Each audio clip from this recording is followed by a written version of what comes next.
President Zelensky is almost always working, but this week seemed particularly eventful and busy for him. Last Sunday, he announced he was replacing his longtime defense minister, Oleksiy Reznikov. A day later, he was visiting troops in two of his nation's frontline regions.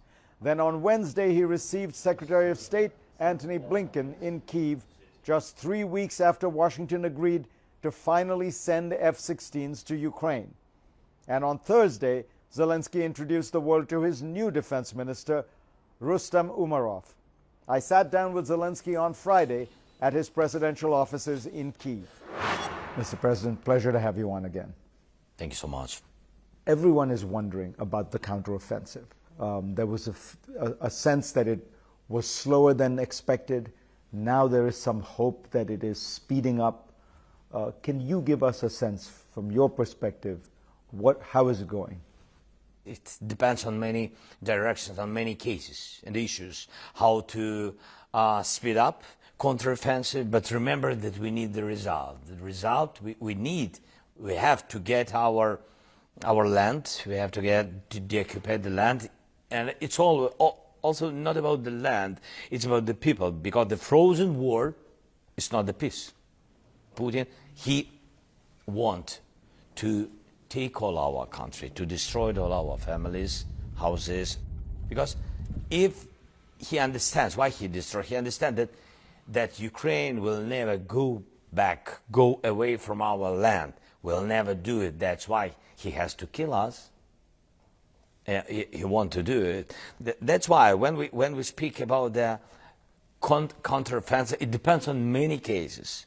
Of course, we gave a lot of time for Russians. We gave a lot of time to prepare, to mine, to put the mines in. To put the mines on the fields and on the big territory. And so you see the three defending lines. And that's because you were waiting for Western for the weapons. That's why I said, that's why what I said, it depends on many issues.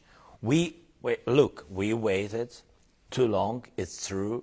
No, I'm thankful to partners, to United States, EU, other partners.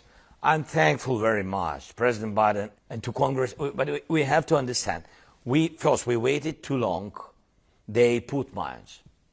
Then when we been ready from the point of view of our partners, because the decision to give us, for example, Bradley or another kind of weapon, the decision, it doesn't mean the result. You don't get them immediately. Of course you don't. Of course you don't. So something still on the way. Till now, when we are sitting and speaking about it, when counteroffensive, when a lot of different people say that it's too slow, but it's still on the way. Do you feel as though when you go to Europe and the United States and you make these demands, you have these lists of weapons, do they listen to you? First of all, what we need, long-distance weapon systems, long-distance artillery, rounds, systems, etc. Everybody speaks about the ATACMS. It's very important. Everybody speaks about the jets, for example, in the sky. It's very important. We have the decision. Let's start from the ATACMS. I hope, and I will speak with President Biden. For me, it's very important his thoughts and his support in it. I think he can change this page and this war. Once he did it with the HIMARS. It was very important with HIMARS. So it's about ATACMS. I will speak with President Biden again. It's not the first dialogue. So we are moving. I hope we'll get it in autumn. For us, it's very important not to do the pause in this counteroffensive, and I need it very much. The second, when we speak about the jets, and I said before the counteroffensive with our partners that they have to know and to recognize that we don't control the sky. How to control or even to compare with the power of Russia in the sky? All of us want to have success and happy end. First of all, it's not a movie, it's not one hour and a half. It's about counteroffensive. It's not the movie with the happy end. We will not have happy end. We lost a lot of people. No happy end. that we have to recognize it. A victory, that's only one thing that can bring the occupation of our land. It means not to give possibility for Russia to attack other countries, Baltic, Poland, and then to bring all of us back, you know, by this aggression back to USSR. We don't want. That's only position for this. Victory is not happiness. Victory is only one possibility to alive. And people in the West have to recognize it. Not our values, common values. Not our war, common war. We pay the highest price, it's true. And I don't want to repeat these words. Everybody knows this word, but they can not only know. People in the West have to feel it. And you can choose. Feel it when your family's under attacks. You really want it? You really want to try it? I can't recommend it.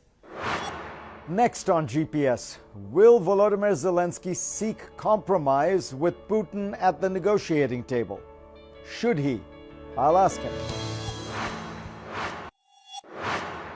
There are people who say there has to be some kind of negotiation. We can't go on like this. The president of Brazil, Lula, has said Ukraine needs to get out of a Cold War mentality and compromise and even understand that some territory will have to be given to Russia. I'm paraphrasing, but I think that's roughly speaking the kind of view. And you know, you've heard this. What do you say to people like President Lula? First of all, he has his own position, it's his rights. I'm okay with people are free and they can give their position worldwide, but I think he doesn't understand that the position of Putin not to stop the war, that is the answer. His position to continue. His position to continue the war. His position is to divide the Europe. His position is not to have strong European continent. One prime minister told me, and it's true, and she's one of our friends, she said that, you know, why I'm supporting, my question was, why you support us? And she said, people who understood Putin have to choose only you support Ukraine or you support Russia. There is no other variance, really. There's no space in between. No space between, it's true. The question of the time. The question of the time, when you will recognize it and when you will understand it. It means that if Lula don't support us, he will. If he doesn't support us, he will support Russia. Even he doesn't want. That's why. Lula, maybe he said, I don't know what did he mean, but he said it about that we have to stop the war and we have to find compromise always with the people who are ready to compromise, who are compromistic to other issues. Did you see any compromises from Putin in other issues? Did you see? Did somebody saw? Did somebody see? With Chechnya, with Georgia, with Moldova, he occupied all these countries. He divided all these nations. Do you think Putin is stronger today or weaker after Prigozhin, after everything? I think he is, my thoughts, that is the real face of him. That is the real face. There are the answers.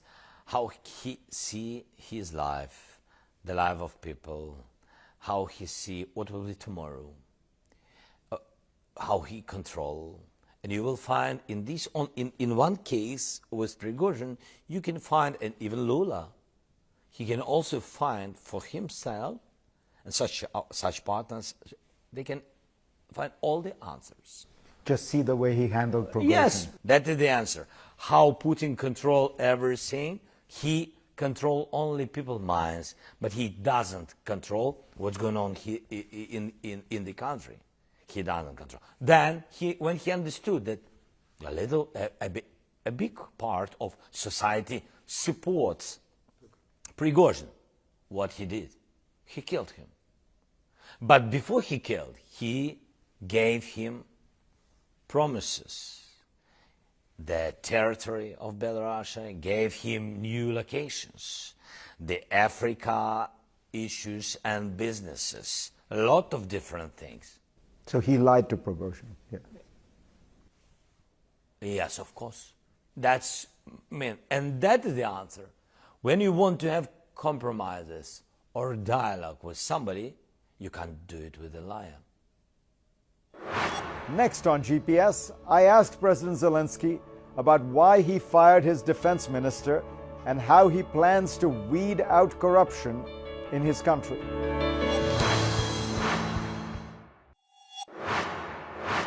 On September 3rd, President Volodymyr Zelensky announced his plans to replace his longtime defense minister. The move came amidst ongoing corruption scandals relating to the military. But that's not the only part of the government people point fingers at. In one recent poll, 89% of Ukrainians said that aside from the war, corruption was the country's most serious problem. Further afield, politicians from donor countries like the US have grown concerned that continued financial support will not serve the war effort and instead line the pockets of corrupt officials. More on all that now with President Zelensky. Back at home, you are fighting corruption. You fired the defense minister. You've put a new defense minister in place. This is something, as you know, people in the West worry a lot about. There's a lot of money going to Ukraine. Do you think you have been able to stop this and put in place a system that will stop it? First of all, we have to understand that everything which today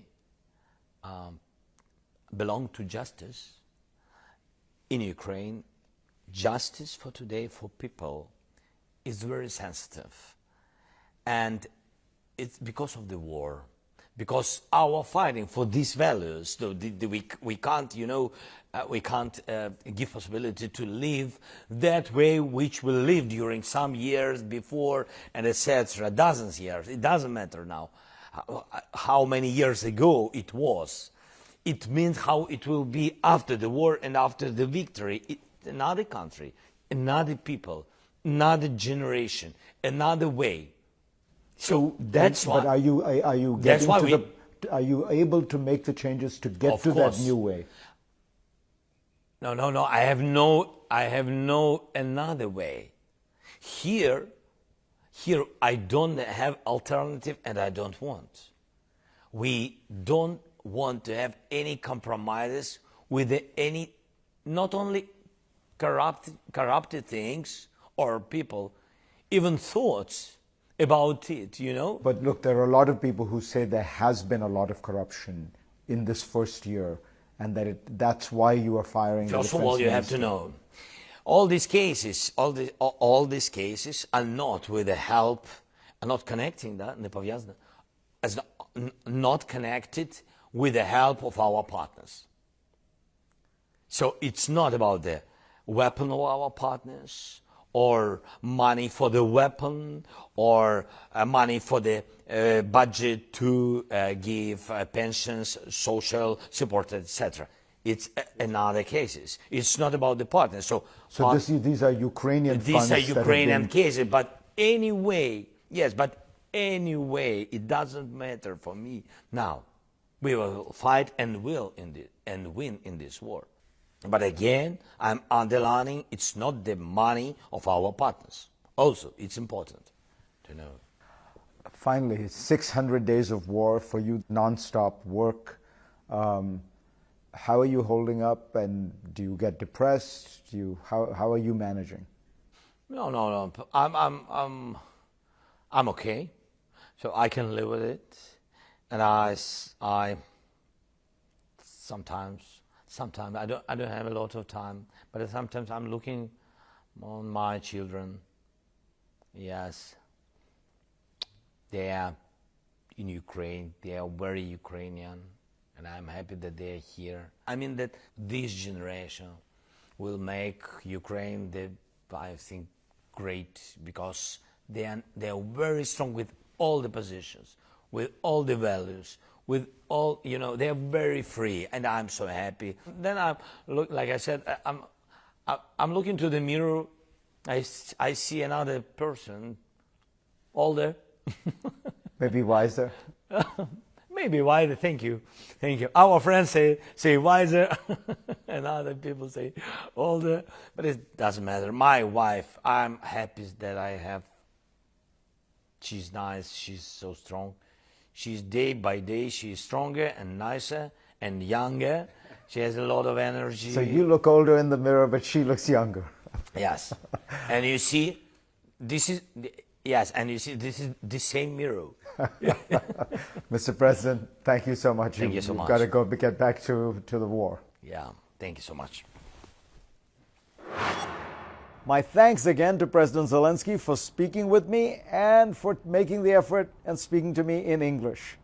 Next on GPS, I talk to another key figure in the Ukrainian government, the man who is the mastermind behind Ukraine's drone war.